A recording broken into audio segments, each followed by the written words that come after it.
স্বাধীনতার ৭৭ বছর ধরে অভিযোগ করা হচ্ছে আপনি এটা ভোটের জন্যই বিভিন্ন জায়গায় জনসংযোগ করার জন্য পরিবর্তন করতে হবে, তার কারণ এটাই। আমি 11-র আগে এসে বলেছিলাম সিপিএম কিছু করেনি, মমতাকে আনো।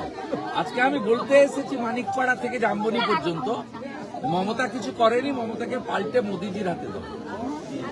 ইলেকশনের সঙ্গে সম্পর্ক আছে, কিন্তু আমি খালি নই। আমি টুসুতে আসি, আমি বাঁধনাতে আসি, আমি ভুটান পরবে আসি, আমি হুল দিবসে আসি, আমি গরমে আসি, আমি ঝুমুর গান শুনতে আসি। আমার এখানে আত্মিক সম্পর্ক রয়েছে। আমি নেতাই গ্রামে যাই, লাশ কুড়িয়েছিলাম।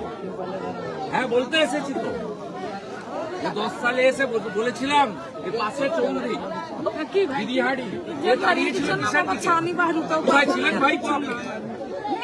কোথায় ছিলেন?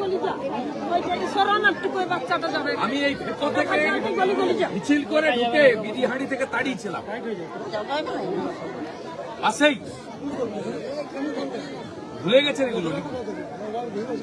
রাস্তা নেই, জল নেই, বাথরুম পাইনি, বাড়ি পাইনি, খাওয়ার জলটুকু নেই, অধিকাংশ লোকের ভাতা নেই, গম দেয় না, পোকা পোকা আটাগুলো দেয়, সে আটা গবাদি পশু খায় না। বাড়িগুলো দেখান না, আমাকে না দেখিয়ে গ্রামে বাড়িগুলো দেখান, কুয়োতে জল তুলে। এটাই উন্নয়নের আসল পাঁচালী, গ্রামে গিয়ে দেখুন। ইডি যে দ্রুত শুনানি চাইছিল আজকে সেটা সেটা ওদের আইনজীবীরা ঠিক করেছেন যে সুপ্রিম কোর্টেই করবে, কারণ এখানে কিছু হলে মুখ্যমন্ত্রী এবং তার পার্ষদরা সুপ্রিম কোর্টেই যাবে। সুপ্রিম কোর্টে চূড়ান্ত শুনানি এবং সুপ্রিম কোর্টের পরে তো যাওয়ার কোনো জায়গা নেই, ফাইনাল জায়গায় চেয়েছে। সিঙ্গেল বেঞ্চ হলে ডিভিশন বেঞ্চে যেত, ডিভিশন বেঞ্চে হারলে হারবে তো বটেই। আইন হাতে তুলে নিয়েছেন, আইন তো আপনি যদি করতেন ভাই আপনাকে জেলে থাকতে হবে। আর মুখ্যমন্ত্রী, ডিজিপি, সিপি এরা তো আইনের ঊর্ধ্বে নয়, এদের মানুষ জেলে দেখতে চায়, সময় লাগছে। আমি মনে করি যেটা আছে লয়ারা করে যেটাও সঠিক।